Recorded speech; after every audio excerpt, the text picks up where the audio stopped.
malalamiko dhidi ya kuachwa kwa abiria wetu Isaac Nasib na wenzake mnamo tarehe 16 mwezi Disemba mwaka 2018 katika uwanja wa ndege wa Mwanza.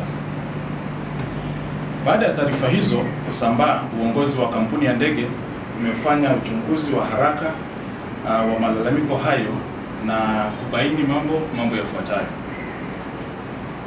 Abiria Isaac Nasibu mwenye tiketi namba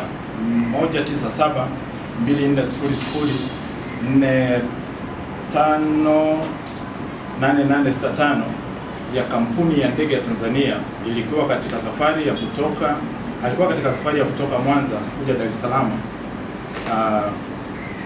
katika ndege nambari hiyo 103 iliyokuwa inasafiri jioni kutoka Mwanza kuja Dar es Salaam. Kwa kawaida abiria hutakiwa kufika uwanjani masaa mawili kabla ya ndege kuruka. Ofisi yetu ya Mwanza ilifungua dirisha kwa ajili ya kuwahudumia wateja wetu wasafiri majira ya saa 11:45 na kulifunga majira ya saa 2 usiku. Ndege hiyo iliruka kutoka Mwanza majira ya saa 2:45 na kuwasili Dar es Salaam majira ya saa 2. Hivyo basi, kampuni inapenda kutoa ufafanuzi kuwa abiria huyo alifika uwanjani kwa kuchelewa na hivyo kuzuiliwa na mamlaka zinazosimamia uwanja kwa mujibu na taratibu. Vile vile, mteja wetu amelalamika kuhusu kuuza tiketi yake kwa abiria mwingine. Kampuni inapenda kutoa ufafanuzi kwamba tuhuma hizo si za kweli, kwani tiketi za kampuni yetu zinamruhusu mteja wetu kutumia tiketi yake ambayo haijatumika kwa siku nyingine ambapo atakuwa tayari kusafiri nasi. Hata hivyo, mteja wetu aliyelalamika ameiomba kampuni kutumia tiketi yake siku ya leo tarehe 17 mwezi wa 12. Hapa labda nitoe ufafanuzi kidogo, ni kwamba tunafahamu kwamba mtu anaweza kununua tiketi lakini kabla hajasafiri akapata labda matatizo labda hivyo kama hivyo akachelewa au kama akapata jambo lolote ambalo linaweza kumzuia. Sasa sisi tumeweka utaratibu kwamba tiketi zetu hazifi, ni kwamba tiketi inakufa pale ambako muda ule wa kuitumia unakuwa umekwisha. Kwa hiyo tiketi yetu hata ukichelewa utaitumia siku nyingine, na hiki ndio kitu ambacho kimefanyika kwa abiria wetu huyu. Kampuni ya ndege Tanzania ATCL imesikitishwa na tuhuma za malalamiko yaliyotolewa na ndugu Isaac Nasibu na wenzake kwa kupitia video waliojirekodi na kurusha kwenye mitandao ya kijamii, wakati kampuni inazo taratibu za namna ya kuwasilisha malalamiko pindi mteja asiporidhika na huduma zetu.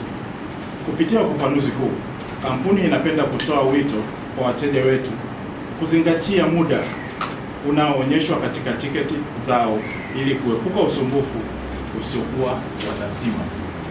Na hii ndio taarifa ambayo tunapenda tuitoe kwa umma kwamba hili jambo ndio lililotokea hivi kama nilivyosema kwenye taarifa hii, na kwamba hakuna huduma zote ambazo zimefanyika kuhakikisha kwamba mteja wetu hasafiri. Jina tiketi tulionayo ni tiketi ambayo jina lililoandikwa ndio hilo tulilolitaja. Na kuhusu swala la pili ni kwamba huu ni uchunguzi wa haraka ambao tumeufanya. Lakini hata hivyo, mteja akishanunua tiketi inakuwa ni tiketi yake. Hatuwezi kuchukua ile tiketi tukaiuza tena kwa mtu mwingine. Ni kitu ambacho hakipo. Kwa sababu ni tiketi yako, ni haki yako. Usipoonekana airport, usipotokea, lakini wakawepo watu wengine ambao, na ni kisheria kidunia, ni sheria katika airline yote ile. Kwa sababu sisi siti yetu inakwisha thamani ndege inapopaa, ndipo thamani inakwisha. Sasa ukichelewa ule muda tuliokupangia na wakati huo wakakuta kuna watu wengine wako pale wana uhitaji wa kusafiri, na mimi nitakuwa mfanyabiashara mjinga kusema kwamba niache yule mtu aliyoko pale ambaye yuko tayari anataka kusafiri ili niweze kumpa ile nafasi. Kwa hiyo kilichofanyika ni kwamba yeye tiketi yake hatukuiuza. Kwa hiyo hizo tuhuma kwa kweli ndizo tulizoongelea huko kwamba tiketi yake hatukuiuza, na ndio maana tiketi yake hiyo aliomba kuitumia leo, na kweli tukampatia nafasi ya leo katika ndege ya usiku aweze kusafiri kuja Dar es Salaam.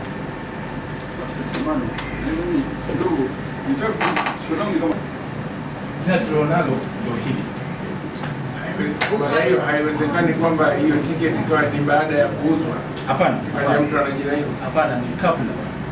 Mbona kienda kuulizwa yeye akakataa kwamba mimi au akaja na tiketi ila bila jina la kosa hili la Said Abdul mtasemaje? Ndio maana uchunguzi unaendelea sasa, ili tuweze kujua je, kwa nini alitumia jina hilo chingine. Unaona? Kwa na mtu yote ambaye aliruhusiwa kuingia pale. Airport sio ya Tanzania peke yake, kwa sababu airport ziko ndege nyingi zinafanya nini, zinasafiri, na kwa wakati ule muda wa jioni zinakuwepo ndege nyingi ambazo zinafanya nini, zinasafiri. Sasa isije ikawa kwamba alikuwa ni mtu wa ndege nyingine alafu yeye akamuonyesha kana kwamba ndio mtu ambaye anakuja. Na kama mmefika pale kwenye check-in ya pale nani Mwanza, ni check-in ambazo ndege zote zina cheki kwenye dawati almost moja. Sasa isije ikawa kwamba aliona kwamba mtu mwingine anafanya nini, anakwenda kule akasema ni wetu.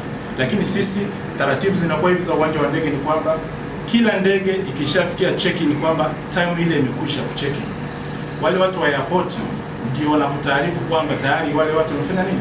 Na hicho kitu kilichotokea jana, kwa sababu jana kilichotokea ni kwamba yule mfanyakazi wa airport wa security ndiye alimwambia kwamba tayari check-in imeshafanya nini, imeshafungwa, na ndiko pale alipoanza kama mlivyoona kwenye video.